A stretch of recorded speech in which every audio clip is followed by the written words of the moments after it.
May babala po ang Biblia sa mga bulaang guro sa huling panahon. Pakinggan niyo pa ito mga ka-curious. Maraming Kristiyano ngayon, pero bakit parang napakagulo? Bakit bawat isa ay may sariling aral? Bakit may nagsasabing sila lang ang tama? At higit po sa lahat, ito po ang tanong. Kung ang Biblia ay salita ng Diyos, bakit mismo ang Biblia ang paulit-ulit na nagbabala tungkol sa mga bulaang guro? Hindi po ito haka-haka. Hindi po ito chismis. Ito po ay malinaw talaga na babala ng Diyos. Ano ba ang babala ng Biblia sa mga bulaang guro sa huling panahon? Hindi po ito para manakot, kundi para gumising, magbigay ng liwanag, at mag-ingat po sa mga panlilinlang. May babala po talaga ang Biblia. Una po dito, in Matthew 7 verse 15. Mag-ingat kayo sa mga bulaang propeta na dumarating sa inyo na nakadamit na tupa, ngunit sa loob ay mga lobong maninila. Hindi po dito sinabi ni Kristo, kung may Biblia, ligtas na kayo. Sinabi niya po na mag-ingat kayo. Ibig po sabihin, may darating na manlilinglang, mukhang mabait, mukhang makadiyos, mukhang Kristiyano, pero sa loob pala ay lobo. Now, bakit po mapanganib ang mga bulaang guro? Ang mga bulaang guro po ay hindi agad nahahalata. Hindi sila dumarating po na may karatulang ako ay mali. Sa halip po, may Biblia sa kamay nila, gumagamit ng pangalan mismo ni Kristo, marunong magsalita, may tagasunod. Pero ang sabi po dito ni Kristo, in Matthew 7 verse 16, sa kanilang mga bunga ninyo sila makikilala. Ang tanong po natin dito mga ka-curious, ano bang bunga? Isa po sa ating makikita, pagkakahati-hati, takot, pagmamataas, pag-aangkin ng kaligtasan, paglayo mismo sa iglesyang tunay na itinatag ng ating Panginoong Jesucristo.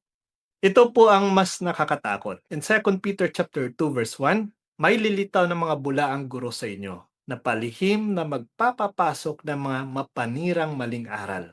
Pansinin niyo po mga curious, sa inyo ang ginamit na term. Ibig sabihin, hindi lang sa labas, hindi lang sa mga pagano, kundi sa loob mismo ng komunidad ng mga Kristiyano. At ano pong style nila? Palihim, unti-unti, paunti-unting pagbabago ng aral. Isa po sa mga malinaw na palatandaan ng bulaang guro, ito po, ako lang ang tama. Madalas po yan ang sinasabi nila. Ito pong sinasabi in 2 Peter chapter 1 verse 20.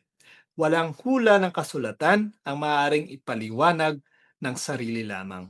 Pero ano po ang nangyayari ngayon? Kanya-kanya po sila ng interpretasyon. Kanya-kanya po sila ng aral. Kanya-kanya po sila ng iglesia. Ang resulta po, nako, libo-libong denominasyon. Ang tanong po natin dito mga hackers, ito ba talaga ay ang nais ni Kristo?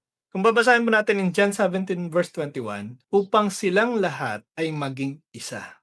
Malinaw po ang sagot. Ayaw ni Kristo ng pagkakawatak-watak, ayaw ni Kristo ng mga maraming denominasyon, kundi iisa lamang ang nais ng ating Panginoon na maging isa ang mga tunay na Kristiyano.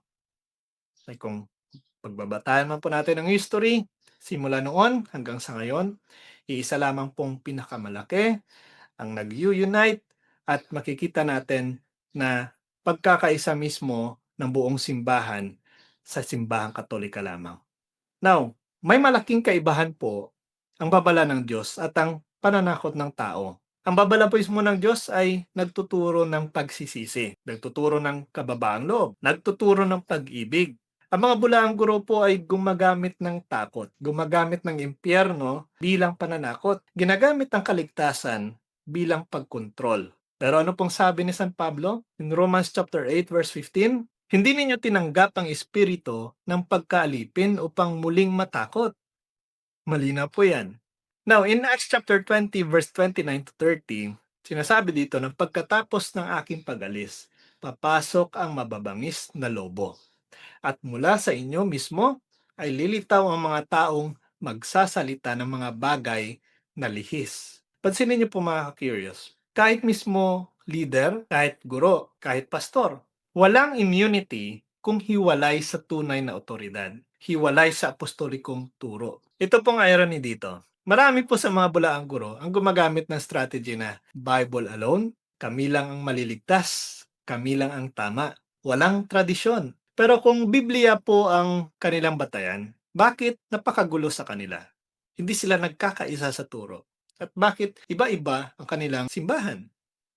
In 2 Thessalonians chapter 2 verse 15, sinasabi dito na panghawakan ninyo ang mga tradisyong itinuro sa inyo sa salita man o sa sulat. Now, kapag tinanggal ang iglesyang may otoridad, tradisyong apostoliko, ang Biblia ay nagiging bukas sa kahit anong interpretasyon. Ayon po sa Biblia, ang tunay na guro ay hindi nag-aangkin ng sariling kaligtasan. Hindi naglalagay ng sariling bilang sentro. Hindi lumilikha ng hiwalay na iglesia. Nananatili sa turo mismo ng mga apostol. In Acts chapter 2 verse 42, sinasabi dito na nananatili sila sa turo ng mga apostol. Hindi po turo ng bagong leader, hindi bagong interpretasyon, hindi bagong revelasyon. Malinaw po ang sinasabi sa talata na dapat manatili lamang sa turo ng mga apostol. At malinaw po ang ating batayan. Sa kasaysayan, iisa lamang ang may koneksyon sa ating mga apostol at nagpanatili ng mga turo simula noon hanggang sa ngayon ay ang Iglesia Katolika lamang. Now, bakit mahalaga ang Iglesia sa babalalaban sa mga bulaang guro?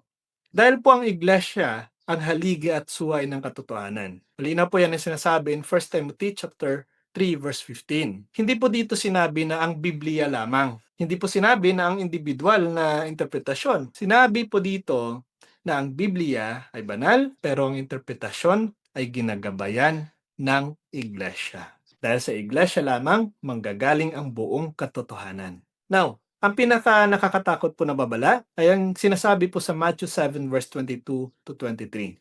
Panginoon, hindi ba't sa iyong pangalan kami ay nangaral? Anong sagot po dito ng ating Panginoong Jesucristo? Hindi ko kayo nakikilala. Paano kayo nangyari yon?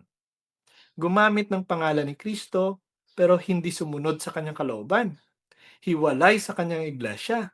Kaya malinaw po dito mga curious na dapat manatili lamang tayo sa tunay na iglesyang itinatag ng ating Panginoong Jesucristo na siyang magtuturo ng buong katotohanan ng tunay na Kristo na ipinangaral ng mga apostol.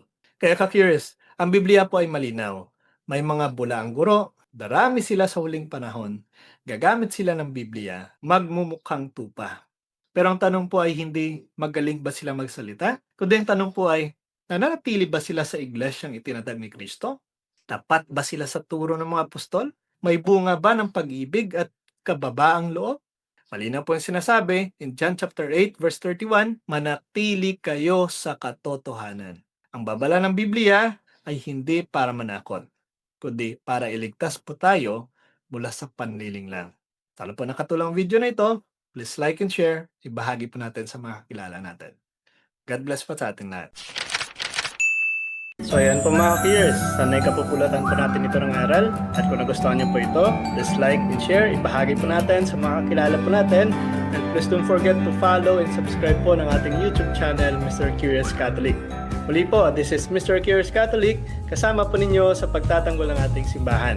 Pro Deo et Ecclesia. Sa Diyos po ang lahat ng kapurian. Hello mga kapatid, follow and subscribe Mr. Curious Catholic. Marami tayong matutunan, mapupuno po yung ating isipan sa mga katotohanan. Dahil ang katotohanan na magbigay sa atin na tunay na kalayaan. God bless. Hello mga kapatid, inanyayahan namin kayo, huwag niyong kalimutan mag-subscribe sa kay Bro Dance Oberio, Mr. Curious Catholic. Marami kayong matutunan sa pamamagitan ng pagsubaybay niyan sa pagsagot sa pananampalataya na inaatake ng ating mga kapatid sa iba. Yung pananampalataya, and they are not only attacking the teachings of the Catholic Church, but proselytizing the good numbers of the Catholic.